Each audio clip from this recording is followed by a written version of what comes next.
Hey, good morning, track stars. Welcome back again. We are looking at another week of walking our way through the whole Bible. So you'll know everything there is to know about God's plan in your life. Well, maybe a little bit. So we're going to start off with our game because we haven't played our game in a couple weeks now because we've been having big lessons. So we'll start off with our dice rolling. Okay, we're rolling the dice. 2. Roll again. Okay, we're using a small dice because Bella lost my other one. All right. 3. That's Bella's category. Do 10 push-ups. All right, get down. You're going to do them with me. 1, 2. Are you doing them? Get back up. 3, 4, 5. Keep your back straight. 5, 6, 7, 8, 9, 10. Ugh. All right, good. Whew. Now I got to catch my breath a second. Okay, one more roll. One more roll. 5. It's the candy. Where's the candy? Bella stole my candy again. All right, I owe you guys some candy. As soon as I find Bella, I'm going to have a good talking to her. She can't eat all of that in one day. So this week we're going to continue on in Genesis and start the story of Abram. Notice it's Abram and not Abraham. Because before he had his covenant with God, his contract, his agreement, his partnership with God, he was known as Abram. When God came in and took part in someone's life, he often changed their name. Abram became Abraham, Sarai became Sarah, Jacob became Israel. All of these different names tell us about God's plan for them. So today we're talking about Abram. Little scene setter. Abram's living in the Middle East, along about Baghdad area kind of thinking. The Chaldeans were a people over in that area, and he was living among them. That's in southern Iraq. So as we're looking around here, God calls down and says, hey, Abram. Now this is a Bible challenge. All right, grab your iPad, your phone, your Bible, and pull up Genesis chapter 12. That's pretty much in the beginning. Chapter 12, following on from where we left off last week. Got it? All right. The Lord said to Abram, go from your country, your people, and your father's household to the land I will show you. I will make you into a great nation, and I will bless you. I will make your name great, and you will be a blessing. I will bless those who bless you, and whoever curses you, I will curse. And all peoples on earth will be blessed through you. So Abraham went, as the Lord had told him, and Lot went with him. Abraham was 75 years old when he set out from Haran.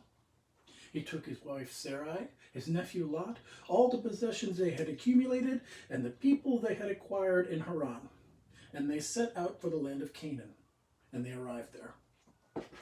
So, God called down. God called, said, hey, Abram, old dude, really, really old dude, guess what? You're going to take a 1,000-mile walk. Really? How am I going to do that? I'm 75 years old. I don't walk 1,000 miles anymore. So he went all the way around the Middle East. Went through Iraq, went through Syria, went through Lebanon, went through Israel. They weren't called that then, but that's the distance. And he's going all the way around because God said, go.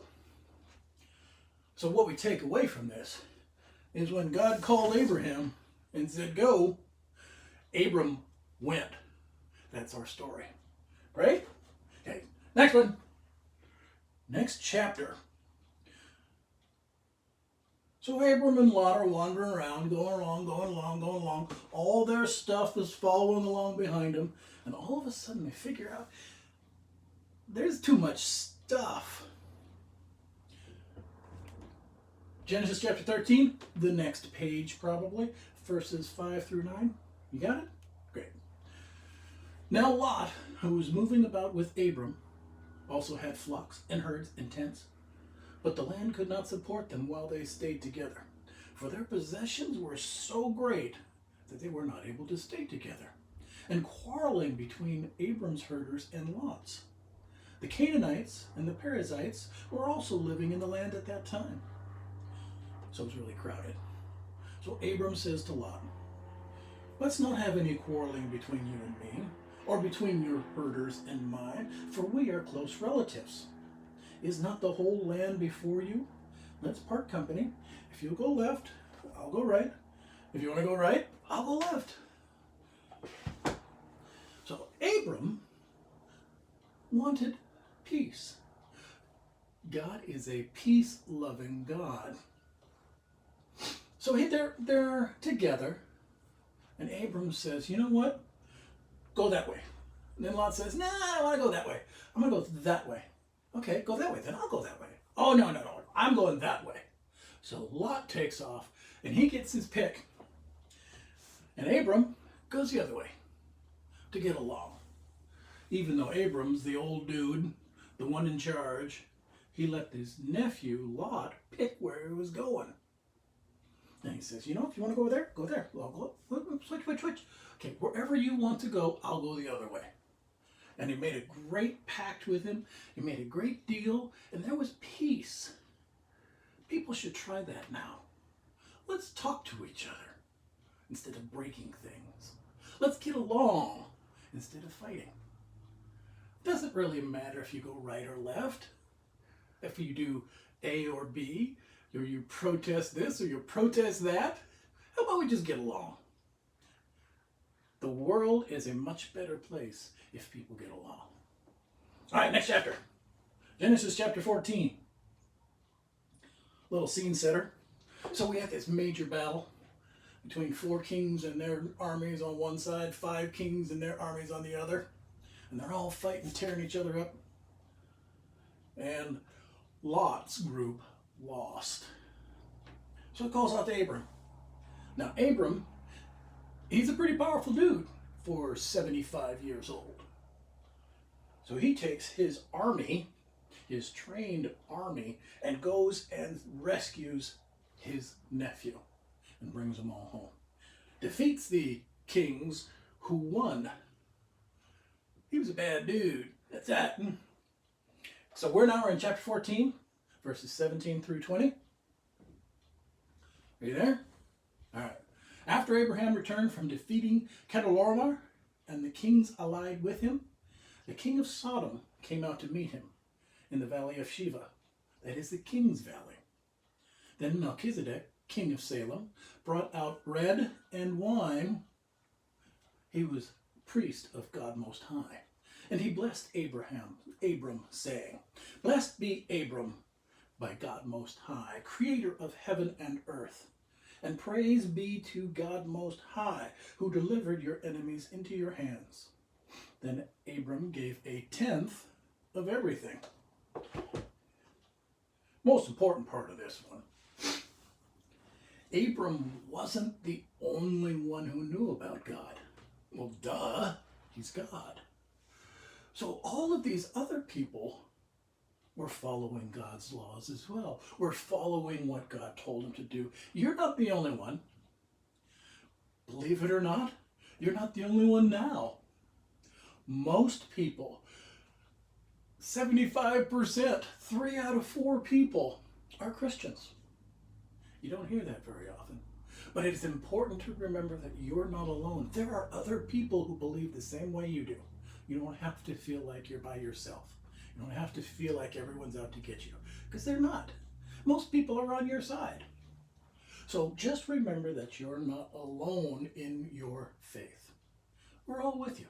We're all part of one big family. Couple neat things in this is why I kind of picked this section.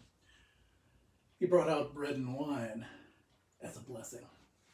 What else do we do with bread and wine? Oh yes, the Lord's Supper, communion.